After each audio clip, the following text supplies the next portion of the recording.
తిను T Leela Gangadhar great thoughts charitable trust founder. తను నాకు చాలా సంతోషంగా ఉంది.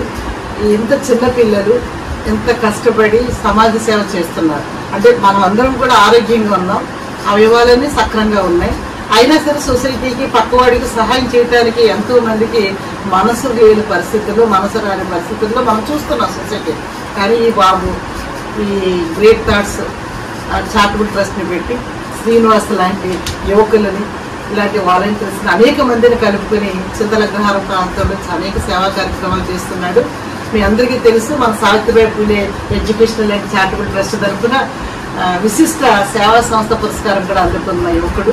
ఇలాంటి యువకులు ఈవేళ వారు చేస్తున్న సహాయంతో పాటు సమాజానికి ఎక్స్టెండ్ చేస్తున్నారు ఇప్పుడు వాళ్ళ సేవల్ని. శరీర దానం మీద, అవయవ దానం మీద గ్రామీణ ప్రాంతంలో కూడా అవగాహన కల్పించాలని ఒక ప్రయత్నం మొదలుపెట్టారు. నాకు చాలా హ్యాపీగా అనిపిస్తుంది. ఈవేళ విశాఖ జిల్లా శరీర అవయవదాతల సంఘానికి తను సహాయ కార్యదర్శిగా బాధ్యతలు తీసుకున్నాడు. గ్రామీణ ప్రాంతంలో అవేర్నెస్ క్యాంపులు పెట్టడం, అందరిని ఎడ్యుకేట్ చేయడం, స్కూల్స్కి వెళ్ళడం, మనం ఈ అవయవదానం వల్ల, శరీరదానం వల్ల వస్తున్న ఉపయోగాలు ఏంటి, సమాజాన్ని ఏ రకంగా మోటివేట్ చేయాలనే దాని మీద కష్టపడి పనిచేస్తాడు. సో సహాయ కార్యదర్శిగా నియమించిన సందర్భంగా అఖిల భారత శరీర అవయవదాతల సంఘం పక్షాన, సావిత్రిబాయి ట్రస్ట్ పక్షాన గంగాధర్కి నేను హృదయపూర్వకంగా ఆయన నంబర్ తెలియజేస్తున్నాను.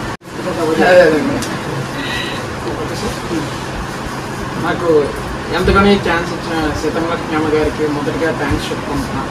ఎందుకంటే విశాఖ సాయి కన్వీనర్గా నన్ను నియమించినందుకు చాలా థ్యాంక్స్. నేను ఇందులో భాగస్వామ్యమైనందుకు చాలా thanks madam. First of all నేను కూడా మా గ్రేట్ థాట్ చారిటబుల్ ట్రస్ట్ని ఎలాగైతే ముందుకు తీసుకెళ్తున్నానో ఇందులో కూడా ఇది కూడా నాది అని అనుకుని నేను దీన్ని ముందుకు తీసుకెళ్లాలని అనుకుంటున్నాను.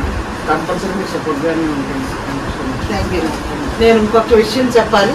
ఇలా రమ్మ సాహిత్యం ఈ గ్రేట్ థాట్స్ అసోసియేషన్ తరఫున ఈ పాపకి ఇంటర్మీడియట్ చదువుతున్న ఈ పాపకి ఈవేళ 20,000 రూపాయలు ఆర్థిక సహాయం ఫీజులు కట్టుకోవడానికి అందించడం జరిగింది. పాపకి తండ్రి చనిపోయారు, తల్లి కూడా అనారోగ్యంలో ఉన్నారు. కాబట్టి ఇలాంటి పిల్లలకి సహాయం చేయాలని అనగానే స్పందించి వెంటనే ఇమీడియట్గా 10,000 రూపాయలు తీసుకొచ్చారు. అట్లాగే మన సావిత్రిబాయి పూలే ట్రస్ట్ తరఫున కూడా సాహిత్యకి 10,000 ఇచ్చి 20,000 ఈ అమ్మాయికి ఆర్థిక సహాయం చేయడం జరిగింది ఈ సందర్భంగా. అట్లా ఇంతకుముందు విజయలక్ష్మి అనే అమ్మాయికి ఆదిత్య డిగ్రీ కాలేజీలో చదువుతున్న పాపకు కూడా 20,000 రూపాయలు సహాయం అందించారు. ఈ రకంగా కూడా ఎడ్యుకేషన్కి కూడా వారు కొంత డబ్బులు పొదుపు చేసుకొని ఎంతో పేదరికంలో ఉన్న బిడ్డలు చదివించడానికి ఎంత పెద్ద మనసుతో ముందుకు వచ్చిన గ్రేట్ థాట్స్ అసోసియేషన్ని నేను మనసారా అభినందిస్తున్నాను.